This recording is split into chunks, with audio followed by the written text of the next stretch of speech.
Hey, it's Andrew, and today on the show we have Nick Franklin, the CEO and founder of ChartMogul. In this episode, we talked about why Nick founded ChartMogul, the most important thing Nick learned about churn and retention, and why a bad onboarding experience will always cause a problem with churn. We also talked about how companies use ChartMogul to track their churn and retention, unique ways Nick's customers go about preventing churn, and the main customer metric ChartMogul focuses on. Nick also shared his insights on why customer retention is the number one metric you should track to help drive expansion revenue, why ChartMogul changed their revenue model, and how ChartMogul thinks about the ownership of churn and retention within their company. As usual, I'm excited to hear what you think of this episode, and if you have any feedback, I would love to hear from you. You can email me directly on andrew@churn.fm. Don't forget to follow us on Twitter, and enjoy the episode. How do you build a habit-forming product? You need to invest. And we saw these different... You don't just gun for revenue in the door. This is Churn.fm, the podcast for subscription economy pros. Each week, we hear how the world's fastest growing companies are tackling churn and using retention to fuel their growth. How do you build a habit-forming product? We crossed over that magic threshold to negative churn. You need to invest in customer success. It always comes down to retention and engagement. Completely bootstrapped, profitable, and growing. Strategies, tactics, and ideas brought together to help your business thrive in the subscription economy. I'm your host, Andrew Michael, and here's today's episode. Hey, Nick, welcome to the show. Hi, Andrew. Thanks for having me. Great to be here. It's great to have you. For the listeners, Nick is the founder and CEO of ChartMogul, who serve over 1,000 businesses with subscription analytics and revenue recognition tools. Prior to ChartMogul, Nick was the GM of Zendesk for Europe, Middle East, and Africa, followed by a GM of Asia, where he led Zendesk's rapid expansion into these new markets. So my first question for you, Nick, is what drove you to found ChartMogul? Yeah, I mean, there's really a number of reasons. Before Zendesk, which you just mentioned, I had been working as a product manager at a company called Evie, which was actually acquired by Amazon and became Amazon Alexa. So it's kind of a question answering service.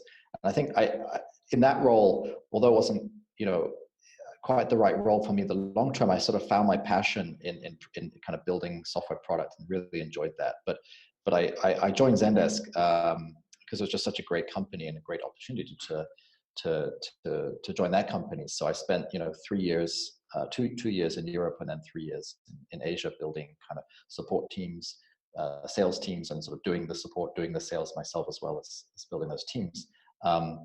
So that was awesome. But I also had this kind of like just in the back of my mind, always this thing like I want to get back to building products.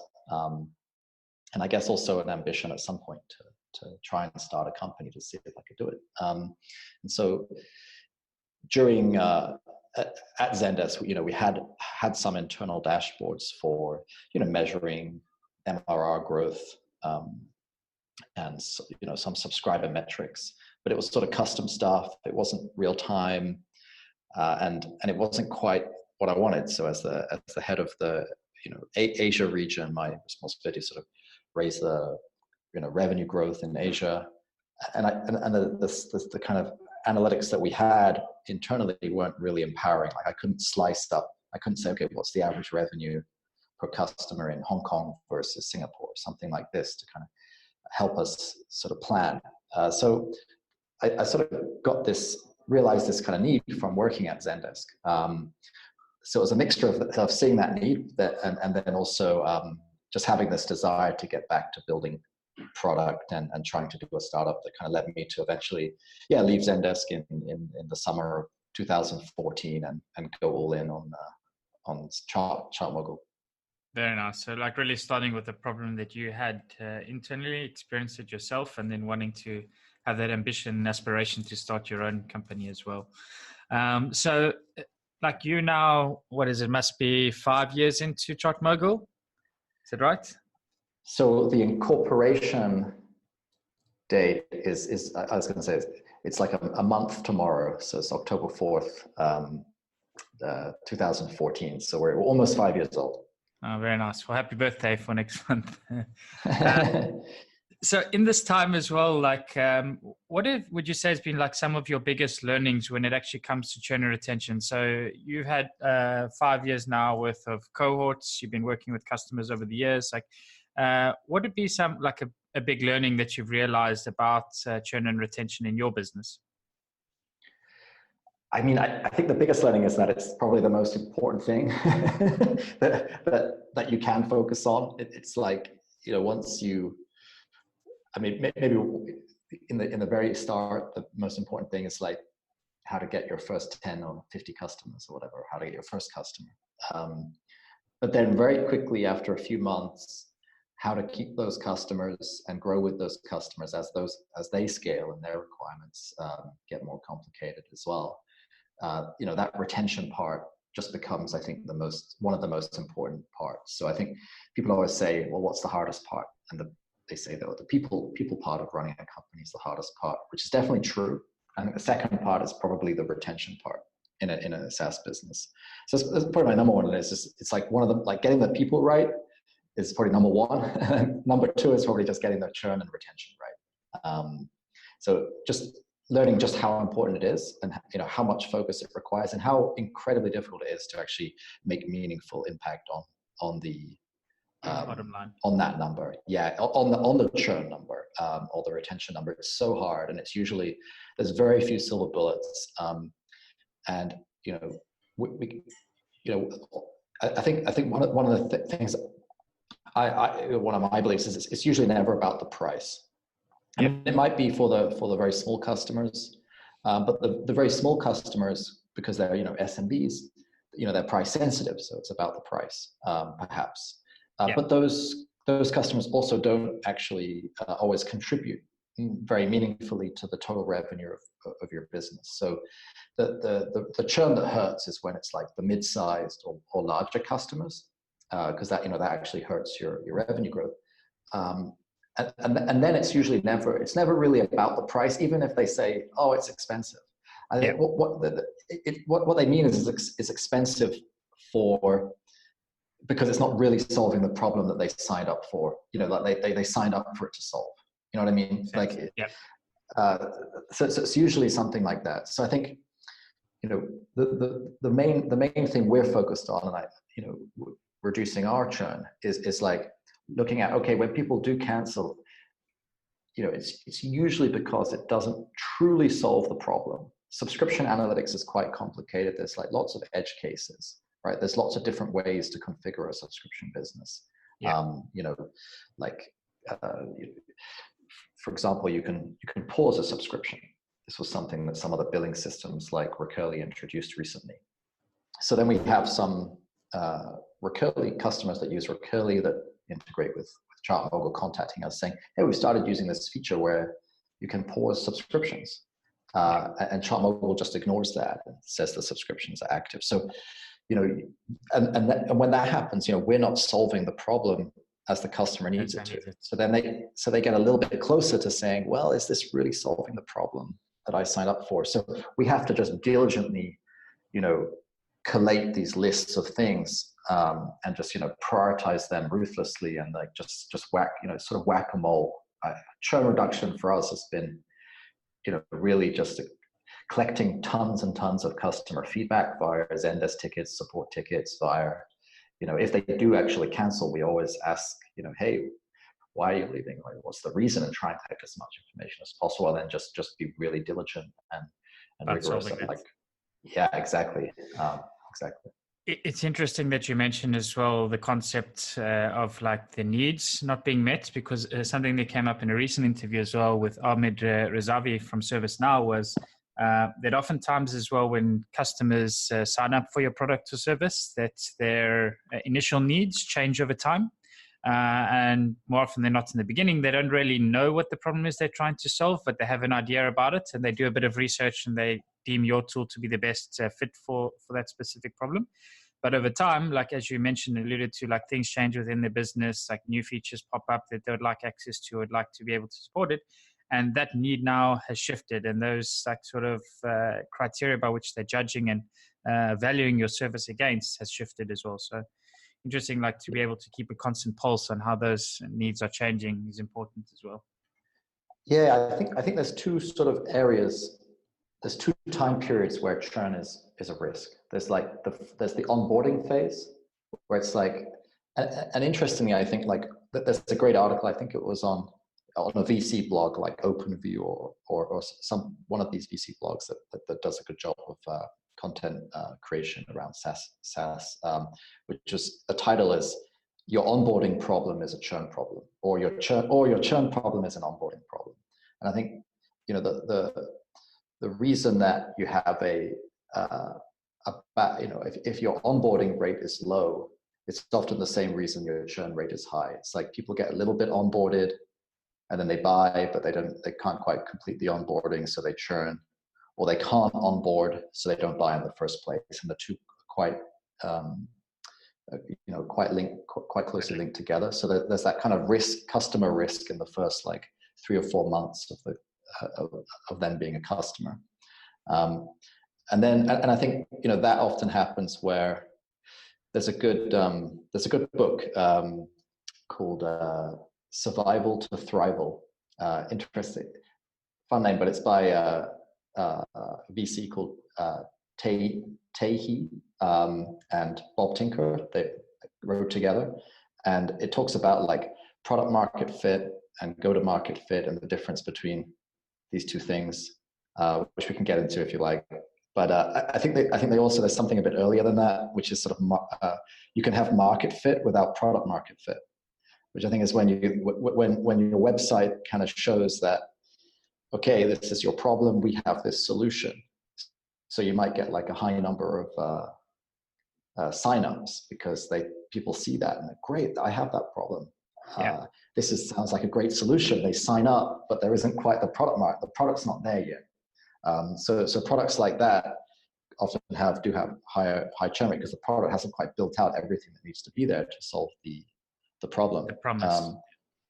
Exactly, to deliver on the promise. And then on the flip side, as the other time that churn becomes like dangerous, and also this tends to hurt more, is when customers scale and become big, right? Because these are like also your most valuable customers. They join you when they're tiny, when they're a small startup, and they grow with you all the way up to being a big company. And ideally, you want to keep them and upsell to them as they become big customers. And at Zendesk, actually, I think a big part of Zendesk's success was its ability to grow really well with its customers. We were really lucky to get customers like Airbnb and Uber and these kind of companies when they were just 2 people or 3 people, and then still today I believe they're still being used today with thousands of support agents. So they did an amazing job of that and hugely benefited.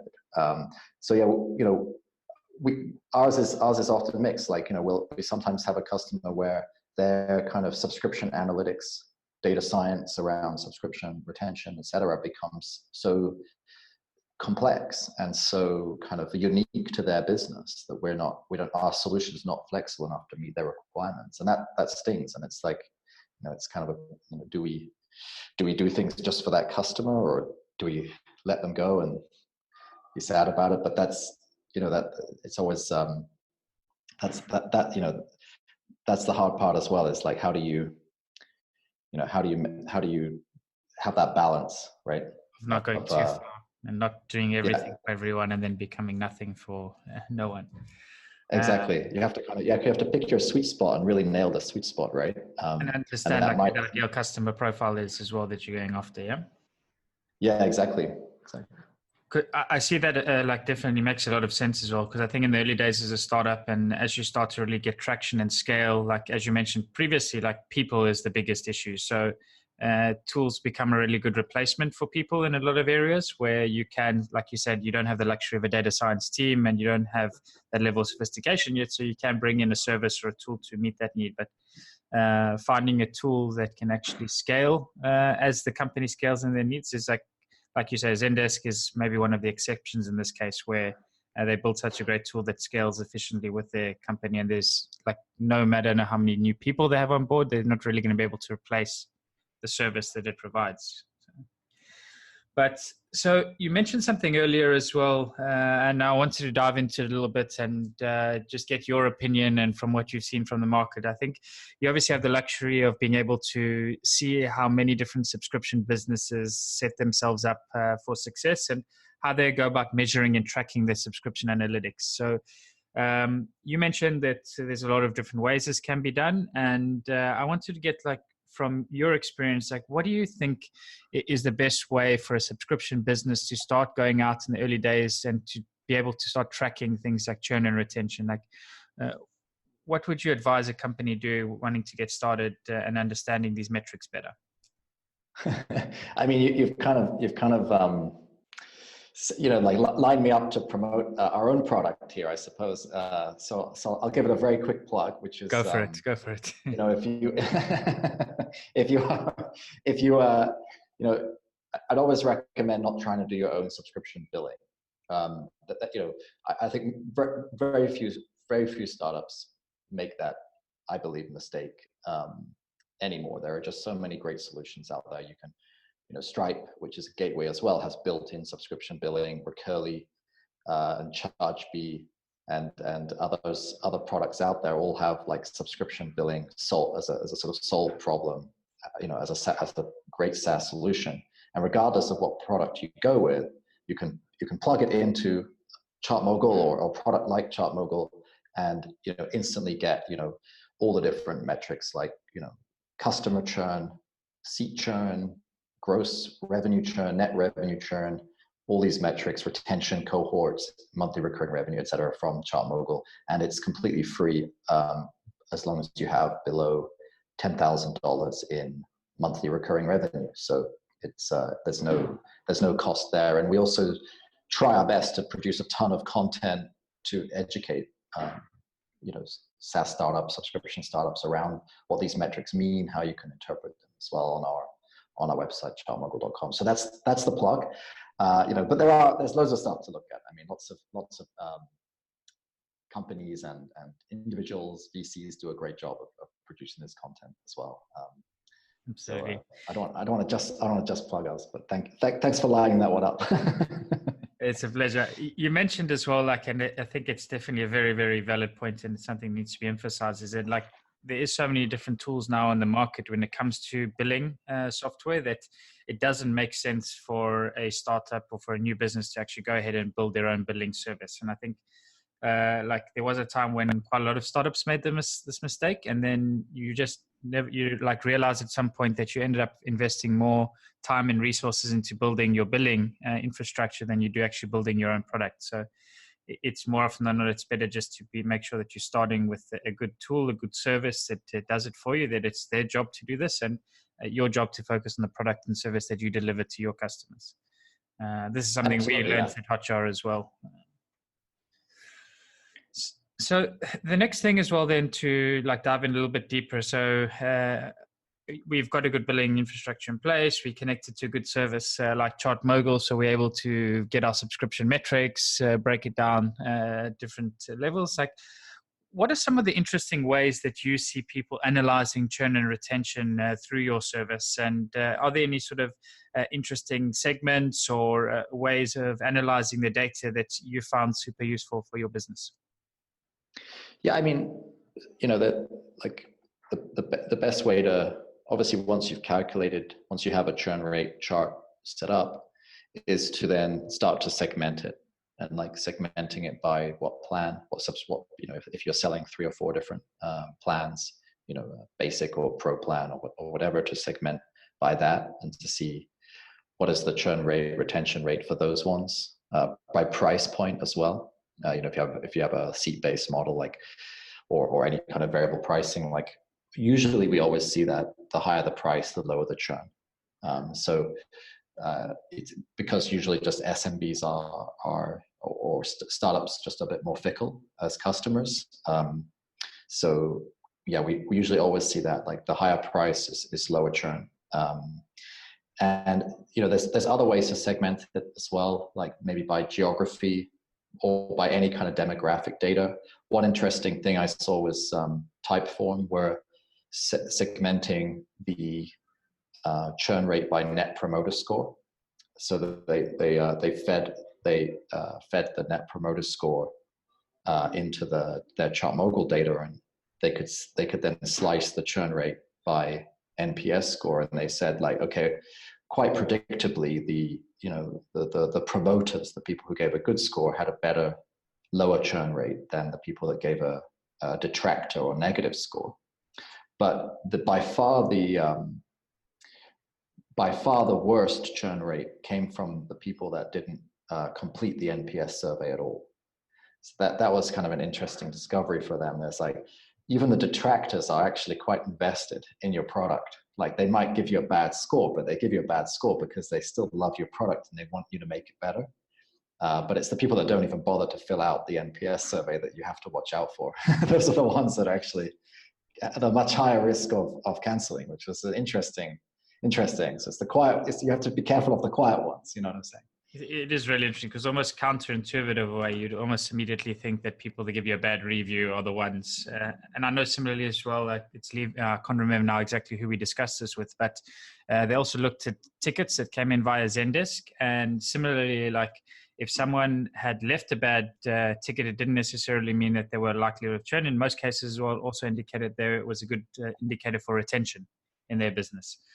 Because it actually showed that people cared enough to reach out to support to try and solve their problem. They weren't just sort of fickle and either not complaining at all or just jumping off and leaving. So I like that as well. Sometimes, like, the hidden insights are in the, like, less intuitive places to be looking also. Yeah, that totally makes sense. Yeah, like if you want to cancel, you just cancel. But if you want to fix something, you're gonna invest the time to engage with support, and then that's your time that you've invested. So if you cancel, you've wasted that time, right? Absolutely. So your service as well gives different ways, like, as you mentioned, to look at churn and retention as well. So you can look at it like a logo company level churn. You can look at it like the MRR level or the ARR. What sort of focus do you have as a company when it comes to churn and retention? Are you looking at the net MRR retention rate, or are you looking at the logo company retention rate? Which one would you say is like the main metric that you focus on as ChartMogul? I think the main one is the gross MRR churn. That's the one that is not offset by expansion. So net MRR churn is like offset for expansion, and that's why you can have negative churn. Yeah. If your upsell, if the dollar value of your upsells every month exceeds the dollar value of your lost revenue, then you have this net negative churn, which is great. And it's excellent to, maybe if you're fundraising and these things, to look at and to feel good about. It kind of gives you a high lifetime value and things like that. But it's not very actionable internally when you're thinking about things. You kind of want to get the gross, the gross MRR churn down, which is the leaky, really the hole in the leaky bucket, right? This is where you see all the dollars that you're losing every month. So you want to reduce that. That's kind of what we focus on, where we focus our attention. In terms of logo and customer churn, I'd say we're less focused, because just the volume of customers we have, it's quite high, and there are a lot of very small businesses, and sometimes, quite often they're getting acquired, or they're closing down, or they're these kind of things. So we're kind of more focused on the dollar side than on the logo side. But of course, we do want the number of companies that use our product to always be growing. So I think at some point, if that got too high, then we would need to focus more on the logo side as well. Yeah, and I like as well that you emphasize the point on the gross retention and gross churn, is because, like you say, as you say, like, that's really where the leaky bucket is. Expansion can almost mask the issue with the problem itself in some ways, because as you're growing with customers over time, like, your most successful customers are the ones most likely to expand with you as well. So having that gross view, like, really allows you to be hard on yourself as well as a company, and really focus on fixing the problem of churn itself.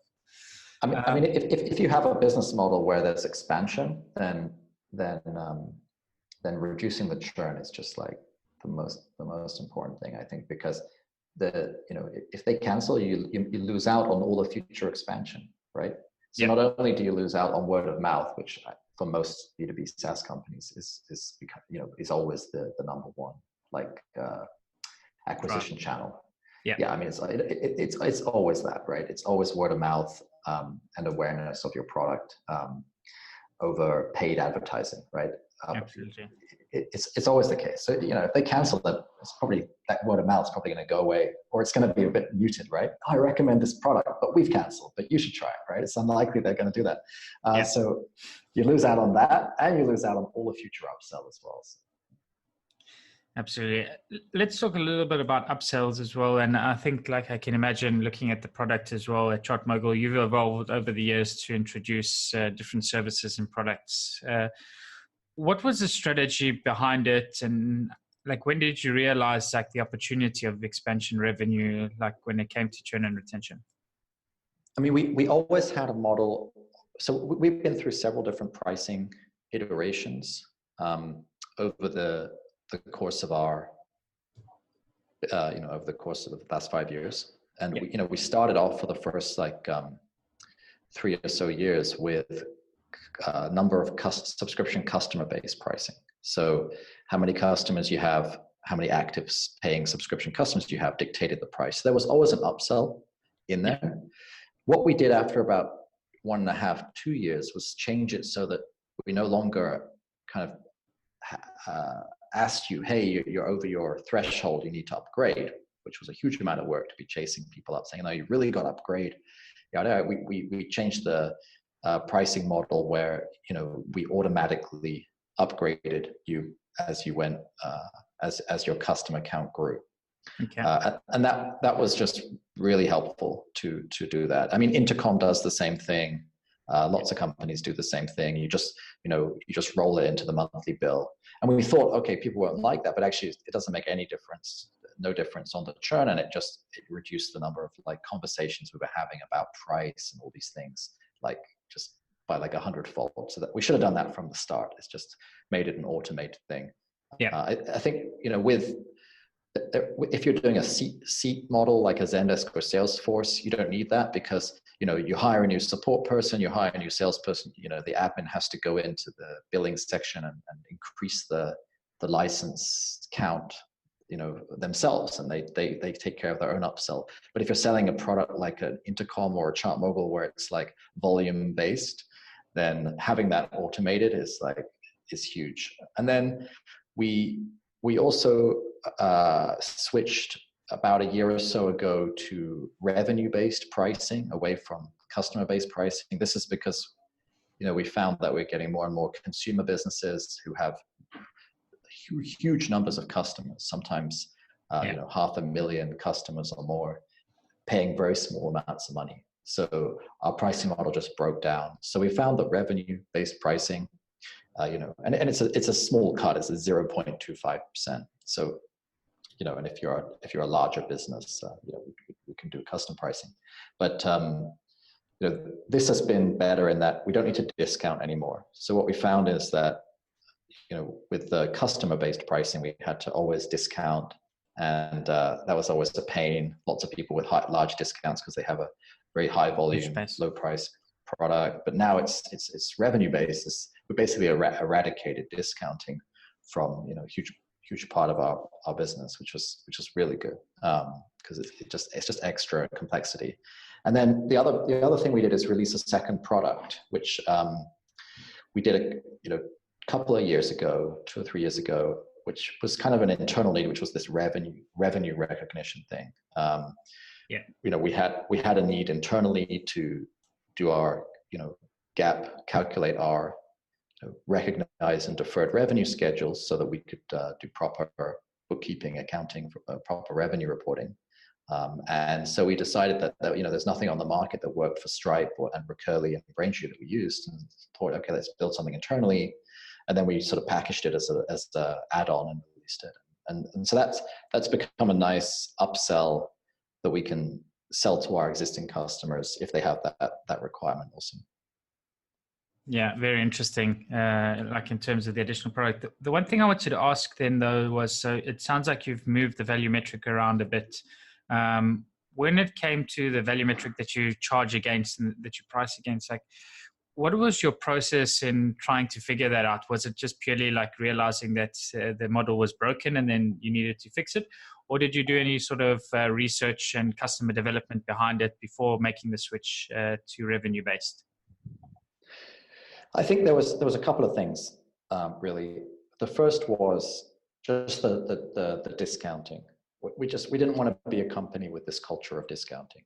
And that was happening all the time. It was a necessity, basically. Like if you have a company on the App Store, on the app, Apple Apps, iTunes App Store, that's got 500,000 customers with at $1 a customer or something, the customer-based pricing doesn't work. So we knew there was sort of a problem with our pricing, but we felt like customers was a good value metric. We'd always stuck with that. The reason at the same time, we had gone through this process of like kind of better defining the company's like mission and vision. And, we kind of came up with our mission of like, our mission is to help companies grow using their revenue data, or help subscription companies grow specifically using their revenue data. So we thought, well, if our mission is to help companies grow their revenue, then, if we're doing our job well and producing software that helps them do that, helps them understand their business better, helps them improve their pricing model, helps them reduce the churn, helps them tweak their business and therefore grow their revenue faster, then we also can benefit from that in the upside, right? So we thought it just aligns our motivation, our mission, with the pricing model, which is nice. It's nice, because, yeah. And if it's custom, like our mission isn't to help them grow their customer base necessarily. Like some businesses should go up market and have less customers at a higher price, and that's the right move for them. That will create the healthier business. Yeah. And a lot of our customers are in the process, of doing that, of going through that change. And ChartMogul has helped them inform that decision process. They realize actually this is not a product that should have tens of thousands of customers. It's never going to work. It should, we should focus on larger businesses. And ChartMogul helped them make that decision and help them make that decision, which led to a lot of revenue growth, but not necessarily customer growth. Makes a lot of sense. And like you said, like this way you're aligning your growth a lot more with your customers' growth as well. So I have a hypothetical question for you, then, Nick. Like, let's imagine now you get offered a new role, a new job, and for some weird, strange reason, you decide to take it and leave ChartMogul. And at this new company, you see like churn and retention is really not great. You've been asked to turn things around, and you've been given sort of 3 months to try and make an impact or make a dent. What would be some of the things that you'd want to be doing in those first 3 months? I mean, probably just understanding what's the cause, right? Making sure that you have exit interviews, or at least the opportunity to collect information at the time of cancellation, to ask people why they're canceling. So you got to understand that, right? If it's a content thing, is it just like there's not enough new content being added to the platform, or that people want to keep subscribing? If it's a software product, is it just not fulfilling the need, or is the needs changed, or is the pricing misaligned with the need? Like there's a competitor that can do it better for less money, etc. Like what is the driving? You just gotta, once you understand the driving factors, then you can think of the strategy, right? And usually, like our general philosophy at our company here is to just pick like 2 or 3 things that will have like just try and like, what are the things that will have the most impact and give the most leverage out of our time that we input, right? And just do those things, because trying to do too many things, you often don't do them very, very well. You don't know what thing didn't impact the churn or whatever it is you're trying to affect. So, I think just understanding the core drivers, and then, creating a strategy for attacking those core drivers of churn. And, just picking the 1 or 2 things that you think will have the biggest, impact, largest impact. Exactly. And those things might take a year to do, right? You might have to suffer through an entire year of bad churn to come out the other side with the solution that will have the number 1 impact against that, right? And that was going to be my next question, actually, is that like churn is really an output metric, and it's like a lot of different inputs that impact it. How do you go about measuring sort of that impact early on, so you don't need to wait a year to understand if like what you're actually working or what you're actually trying to do is making an impact or making a difference? Yeah, that's tough, right? I think just like the more customer conversations you have, the more you think about the problem, you know what I mean, the more you get into it. So I think you have to really understand the fundamental value that your product delivers, right? So like with us, they want us to ingest their billing data. They want us to automate the process of calculating their subscription metrics accurately. And then they want to analyze that data and kind of get some insights out of that. At the core, it's like, you know, people complain about things like, you know, if they have a lot of data, they might complain about performance, right? So the load speed is too slow to load your chart because maybe they have, you know, a couple of 100,000 customers. It's quite slow, slower than if you have just 1,000 customers in your account. So, you know, we have to, when I think about that, I think, okay, performance is kind of a little bit, it's very important, but it's also secondary to like making sure you get the metrics accurate for people. That's kind of, I'd say that's more important. People don't mind waiting a few seconds if after they've waited, they get the core piece of value they sign up for, which is like accurate subscription metrics. So you know, if we have an issue on the accuracy side, we'll address that before we address an issue on the performance side, for example. So I think always just like delivering on the core underlying thing is like the product, the problem the product is supposed to be solving is the most important. And a lot of the time, you know, it's easy to say, okay, well, what if we add this feature and this feature? That will make the, you know, think it'll be more shiny. We can do an announcement, but oftentimes it's getting back to the basics. When you started the company, what actually hasn't been resolved from the very basic premise of the business, right? Yeah, I like that a lot as well, because more often than not as well, we just throw on feature after feature and then we add complexity to our products. But really, like if you go to the core driver of why somebody signed up to begin with, like the actual reasons are pretty simple and the problems themselves, like they don't need super complex solutions quite often. So I like as well that the way you just sort of presented it in terms of like load speed versus accuracy, and like having sort of a hierarchy that it's quickly easy to understand like what our customers really want from a solution, and like being able to prioritize those against like feature selection or updates to a product, I think is really, really critical in having the core drivers and knowing what your customers want. Very interesting. So next question then again is, and maybe this can be the last question because I think we're running up on time as well, but in your opinion, who should own the like churn and retention metric within a company? That's interesting. So the way we do it is that for our largest accounts, they are managed. So this is accounts with, I don't remember the exact threshold, but it's over $1,000 in like monthly spend with us. They are like managed accounts, and they have a named account manager, and that person has like even their, you know, compensation package attached to retention of larger accounts. So I think with those ones, that's kind of how we do it, and that rolls up through customer success owns that. So that it's a division with our customer success team. That's kind of like the strategic account management.